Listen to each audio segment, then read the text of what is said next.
পূজা শাখা শিল্পালয়ের থেকে একটা পাত্র নেওয়া শাখাটা এখন আমরা আনবক্সিং করব, দেখি কেমন হয়। এই আনবক্সিং করো। আমারতেই করা হয়। ওরে প্যাকিংটা তো অনেক সুন্দর হয়েছে না? না, মারাত্মক প্যাকিং হয়েছে এখানে। ইরা সারা বাংলাদেশে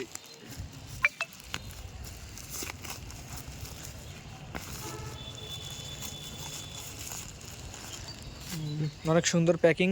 এখানে প্যাকিংজাত করা হয়েছে নানা রকম ভাবে।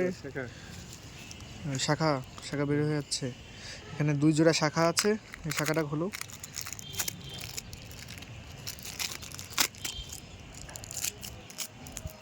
একটা 1 ইঞ্চি করে মোটা আছে মানে 1 ইঞ্চি করে মোটা না?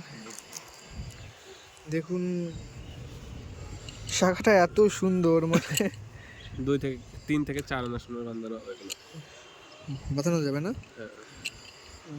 একদম ফ্রেশ হবে, কোনো আটা মাটা নাই। অনেক দেখি আমার কাছে দেখি কোনো আঠা আছে কিনা বা কোনো পুটিং আছে কিনা সেটা আমরা দেখবো।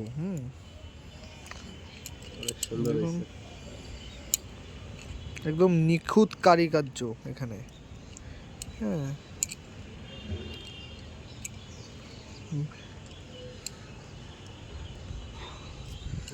একদম নিখুঁত কারুকার্য, সুন্দর হয়েছে। 2 জোড়া শাখাই সুন্দর হয়েছে। আমি তো আপাতত স্যাটিসফাইড। আপনারাও নিয়ে দেখতে পারেন, সমস্যা নেই। ভালো লাগলো।